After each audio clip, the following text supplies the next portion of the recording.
If you've woken up at 3 a.m. asking, what now? You're not alone. Not after the kids leave. Not after retirement looms. Not after you realize the things you chased for decades suddenly feel hollow. Here's what most people won't tell you. That emptiness? It's not a crisis. It's an invitation. And what Socrates discovered at 70, what Alan once taught about acceptance, and what Viktor Frankl learned in the darkest place imaginable, all of it applies directly to what you're facing right now. Philosophy after 50 isn't about dusty books or ivory towers. It's about answering the hardest questions you'll ever face with clarity, purpose, and peace. In the next minutes, I'm going to show you exactly why philosophy becomes more relevant and more practical after 50 than at any other time in your life. You'll meet 3 thinkers who crack the code on meaning, purpose, and living well. You'll discover the 3 pillars that will guide every conversation we have on this channel. And by the end, you'll have a framework for navigating the second half of life with wisdom most people never find. This is the manifesto. This is where it begins. If you want more content like this, practical philosophy for real life after 50, click like right now to help us reach more people. Let's go. You hit 50, maybe 55, maybe 60, and something shifts. It's not dramatic. There's no crash. But one morning you wake up and the script you've been following your entire life just stops. The career that defined you is winding down or already done. The kids you raised don't need you the same way. The house feels too big. The calendar feels too empty. And the question that keeps you up at night is this: who am I now? This isn't a midlife crisis in the sports car sense. This is deeper. This is what Viktor Frankl called an existential vacuum, a void where purpose used to be. And here's the thing nobody prepared you for. All those decades of doing, achieving, providing, building, they gave you identity. But identity isn't the same as purpose. And when the doing slows down, you're left staring at the difference. The culture doesn't help. We're sold retirement as endless leisure, golf courses and cruises, enjoying your golden years. But if you're honest, leisure without purpose feels less like freedom and more like waiting. You've got 20, maybe 30 years ahead of you. And the real question isn't, what do I do with my time? It's, what do I do with my life? That's not a logistical question. That's a philosophical one. And here's where philosophy stops being abstract theory and becomes your most practical tool. Because philosophy after 50 isn't about debating ideas. It's about answering the questions that actually matter. Questions like, what gives my life meaning now? How do I build something that lasts? How do I face what's coming with dignity? These aren't cocktail party topics. These are survival questions. And the thinkers we're going to explore, they spent their lives finding answers. But here's what most people don't realize. You're actually in the perfect position to engage with these questions now in a way you never could before. Let me introduce you to Socrates. Not the statue version, not the ancient history footnote, but the man who walked around Athens at 70 years old asking people the most uncomfortable questions they'd ever heard. What is justice? What is virtue? How should we live? And here's the kicker. He didn't claim to have the answers. He just knew the right questions. Socrates said something that should be tattooed on every wall after you turn 50. The unexamined life is not worth living. Not successful. Not productive. Not impressive. Worth living. And here's why that matters now more than ever. For decades, you didn't have time to examine anything. You were surviving, building, raising, earning, proving. Examination was a luxury. But now you have something you didn't have at 30. Time, experience, and the wisdom to actually see clearly. The Socratic method isn't about finding quick answers. It's about asking better questions until the truth reveals itself. And in your 50s, 60s, 70s, you're finally equipped to do this work. You've lived enough to know what matters and what doesn't. You've been disappointed enough to stop chasing illusions. You've lost enough to value what remains. This is the philosophical advantage of aging that nobody talks about. So here's your practical Socratic exercise for this week. Take one area of your life where you feel stuck or uncertain. Maybe it's a relationship that feels hollow. Maybe it's how you spend your days. Maybe it's a decision you keep avoiding. And instead of trying to solve it, ask yourself 3 questions. What do I really believe about this? Why do I believe that? Is that belief actually true? Or is it just a story I've been telling myself? Write it down. Don't rush. Let the questions breathe. Socrates believed that wisdom begins when you realize how much you don't know. And after 50, that realization isn't failure. It's liberation. But questioning is just a first step. Because once you start examining, you might not like everything you find. And that's where resistance kicks in. Fighting what is, wishing things were different, clinging to who you used to be. Which brings us to another perspective entirely. Alan Watts was a British philosopher who spent his life bridging Eastern and Western thought. And he had this way of cutting through existential dread with clarity that felt almost too simple. He once said, "You are not a puppet controlled by time. You are time. You are this universe experiencing itself." Most people hear that and think it's poetic nonsense. But if you sit with it, especially after 50, it changes everything. Here's what Watts understood that most of Western philosophy misses. We spend our entire lives resisting reality. We resist aging. We resist change. We resist the fact that everything, careers, relationships, our own bodies, is in constant flux. And that resistance is what creates suffering, not the aging itself, not the change itself, the fight against it.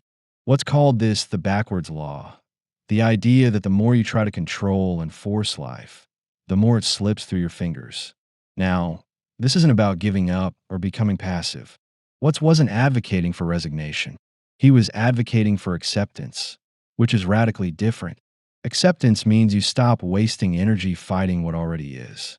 You stop mourning the 30-year-old body you don't have. You stop resenting the career that's behind you. You stop trying to freeze time. And instead, you ask, okay, this is where I am. What's actually possible from here?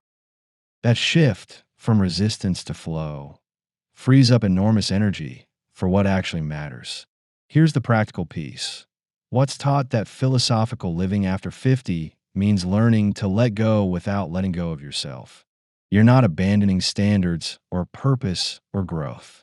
You're abandoning the illusion that you were ever in total control to begin with. Think about water flowing around a rock. It doesn't fight the rock. It doesn't resent the rock. It finds a path. And after 50, when so much is changing whether you like it or not, learning to flow with reality instead of against it isn't weakness. It's wisdom. But acceptance without meaning is just comfortable numbness. You can flow with life and still feel empty if you haven't answered the deeper question, what am I here for? And that's where our third thinker comes in, the man who found meaning in the most meaningless place imaginable. Viktor Frankl was a neurologist, a psychiatrist, and a Holocaust survivor. He was in his late 30s when the Nazis took everything from him, his family, his freedom, his life's work. He spent years in Auschwitz and other concentration camps watching people die around him every single day. And yet, he survived, not just physically, but mentally and spiritually. And when he got out, he wrote a book called Man's Search for Meaning that changed psychology forever. Here's Frankl's core insight, and it's the most important thing you'll hear in this video. Life is never made unbearable by circumstances, but only by lack of meaning and purpose. He watched people in the camps, some with every reason to live, some with nothing left. And he noticed that survival wasn't about strength or luck. It was about meaning. The people who had a why could endure almost anyhow. And the people who lost their why gave up, even when conditions improved. Now, you're not in a concentration camp, but the principle applies to every stage of life, and especially to life after 50. Because here's what happens.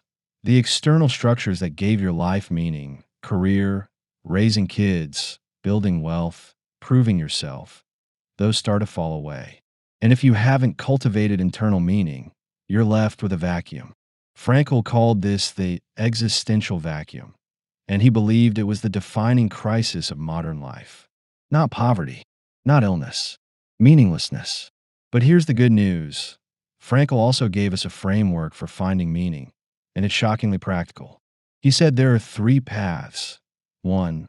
Creating something or doing meaningful work. 2. Experiencing something or loving someone deeply. 3. The attitude you take toward unavoidable suffering. You don't need all three at once. You just need one that's real. After 50, your work might not be a career. It might be mentoring, creating, volunteering, teaching what you've learned. Your love might be deeper relationships, grandchildren, community. And your attitude towards suffering, losses, aging, mortality, that's where philosophy becomes everything, because you will face suffering. The question is, will it destroy you or define you? Frankl's logotherapy, his entire therapeutic approach, was built on this, helping people find meaning even when circumstances are brutal. And after 50, when you're facing transitions, losses, limitations, his work isn't theory. It's survival strategy. These three thinkers, Socrates with his questions, Watts with his acceptance, Frankl with his meaning, they're not just philosophers. They're your guides for the second half of life.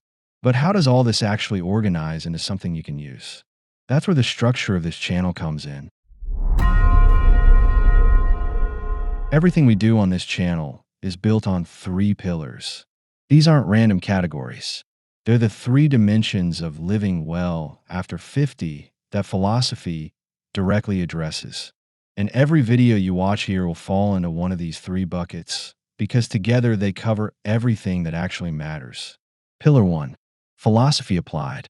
This is where we take timeless wisdom from thinkers like the ones we've talked about: Socrates, Seneca, Nietzsche, Alan Watts, Simone de Beauvoir, and apply it to specific challenges you're facing. Retirement anxiety. There's a Stoic framework for that. Relationship shifts after 50. Spinoza has answers. Dealing with regret.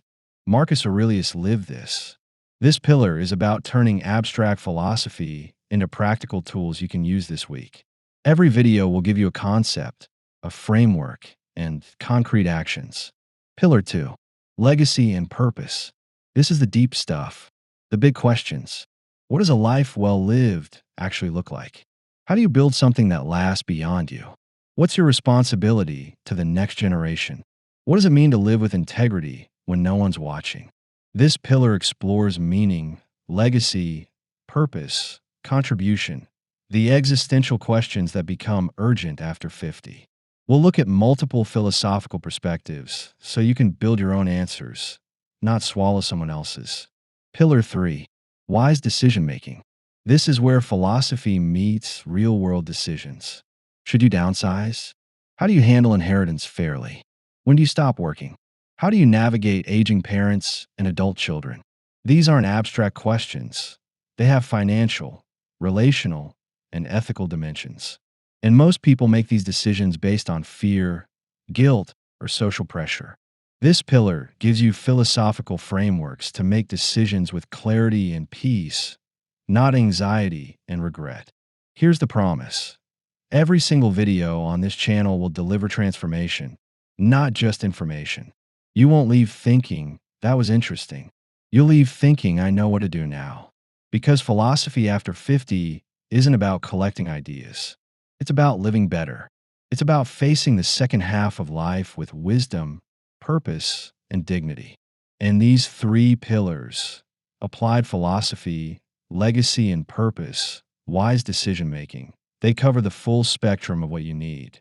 Now, you might be thinking, this sounds great, but why now? Why is philosophy more accessible and more urgent after 50 than it was at 30? I'm glad you asked. Here's something nobody tells you about philosophy. It requires life experience to truly understand. You can read Marcus Aurelius at 25 and think that's nice. You read him at 55 and think, oh my God, he's describing my life. The difference isn't intelligence. It's experience. And that's why philosophy after 50 isn't just relevant. It's more accessible than it's ever been. At 30, you're still building your life. You're proving yourself. You're accumulating skills, money, status, relationships. And that's appropriate. But it also means you're not asking the deeper questions because you're too busy surviving the surface ones. At 50, 60, 70, you've accumulated. You've proven yourself. Or you've realized that proving yourself was never the point. You've succeeded and been disappointed by success. You've failed and survived failure. And that lived experience is the raw material that philosophy works with. There's also a neurological component here that's fascinating. Research shows that the aging brain processes wisdom differently than the young brain. You lose some processing speed, sure, but you gain pattern recognition, emotional regulation, and integrative thinking. You start seeing connections between things that seemed unrelated before. You get better at distinguishing what matters from what doesn't.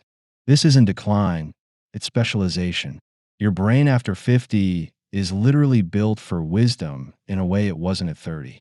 And then there's the urgency factor, which sounds morbid, but is actually liberating. When you're 30, you have all the time in the world. So you procrastinate the big questions. You defer meaning. You assume you'll figure it out later. At 50, 60, 70, you don't have infinite time, and you know it. And that's not depressing. That's clarifying. Mortality isn't your enemy.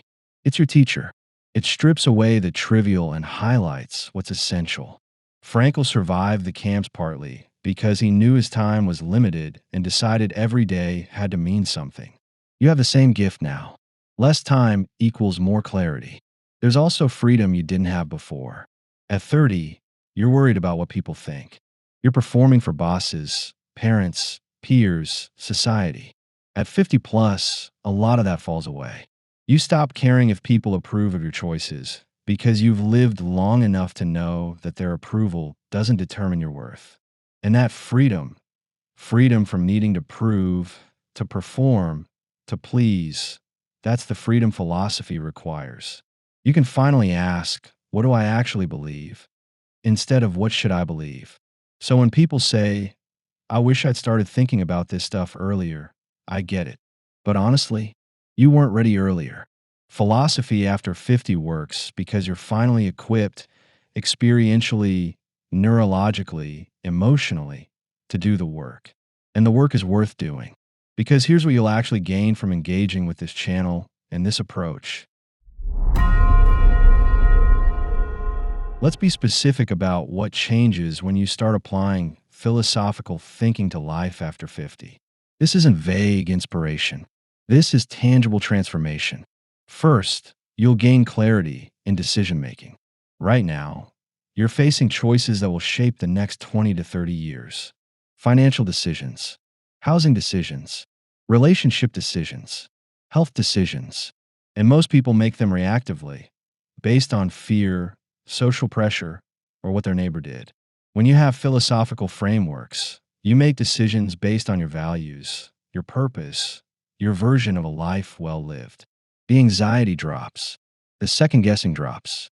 You decide, and then you live with your decision peacefully because you know it aligned with who you are. Second, you'll develop tools for navigating transitions. Because here's the reality. The second half of life is transitions. Retirement, empty nest, aging parents, health changes, loss. These aren't anomalies. They're the curriculum.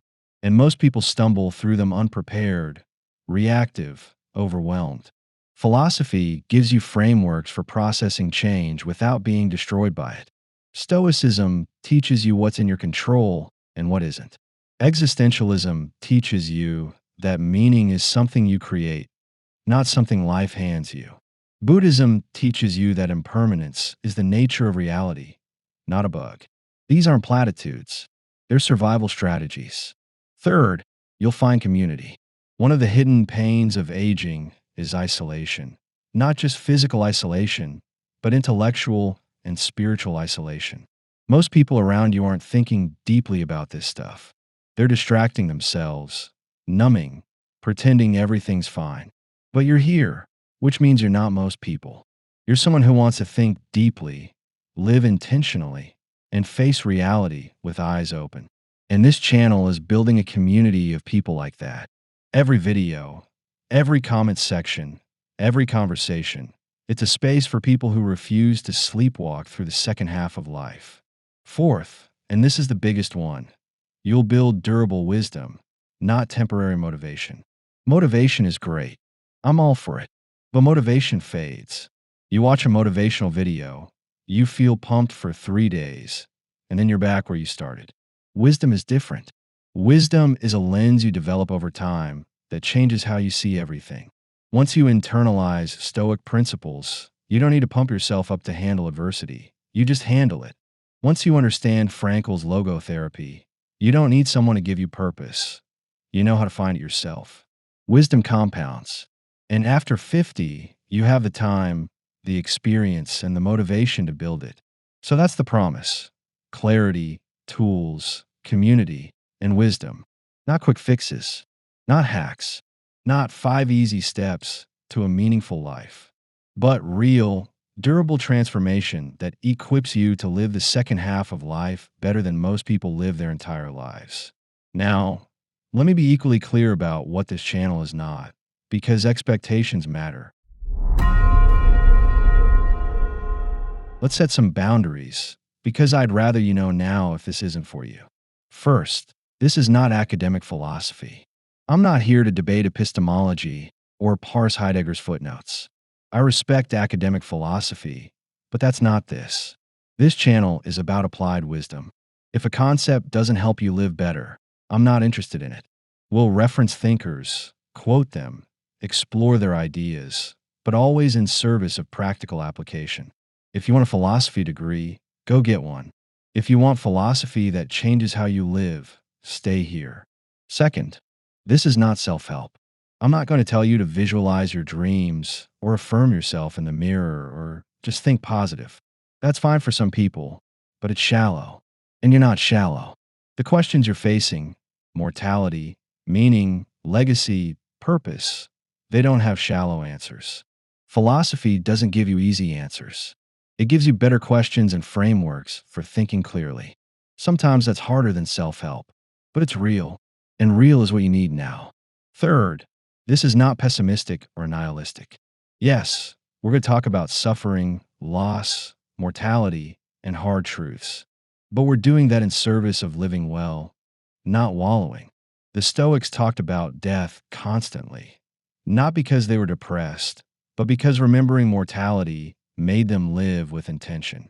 Existentialists confronted meaninglessness, not to give up, but to take responsibility for creating meaning. This channel is about facing reality clearly, so you can build something meaningful within it. That's not pessimism. That's courage. Fourth, this is not a substitute for therapy, medical advice, or professional guidance. If you're dealing with depression, anxiety, trauma, please see a professional. Philosophy can complement therapy, but it's not therapy. If you're facing serious financial or legal decisions, consult experts. Philosophy gives you clarity on values and principles, but it doesn't replace specialized knowledge. I'll be clear when we're in philosophical territory versus when you need professional help. Finally, this requires effort. I'm not going to spoon feed you or dumb things down or pretend that wisdom comes easily. You're going to have to think. You're going to have to sit with discomfort. You're going to have to examine your life honestly, which means confronting things you've been avoiding. That's the work. And if you're not willing to do the work, that's okay. But this probably isn't the right channel for you. On the other hand, if you are willing, if you're hungry for substance and tired of superficiality, if you want to spend the second half of your life living deeply instead of just passing time, then you're exactly where you need to be. So that's the manifesto. That's what this channel is and isn't. That's the promise and the boundaries. Now the question is, are you in? Here's what we covered. Philosophy after 50 isn't luxury, it's necessity. Socrates teaches you to question. Alan Watts teaches you to flow. Viktor Frankl teaches you to find meaning even in suffering. And this channel gives you 3 pillars: applied philosophy, legacy, and purpose wise decision making to navigate the second half of life with clarity and dignity. My challenge to you: pick one of those three thinkers and ask yourself their signature question. Socrates: what am I not examining in my life? Watts: where am I resisting reality instead of flowing with it? Frankl: what gives my life meaning right now? Just one. Write it down. Sit with it. Don't rush the answer. If this resonated, click like. It genuinely helps us reach more people who need this. If you want more practical philosophy for life after 50, hit subscribe and turn on notifications so you don't miss what's coming. And tell me in the comments, which of these three thinkers speaks to you most right now?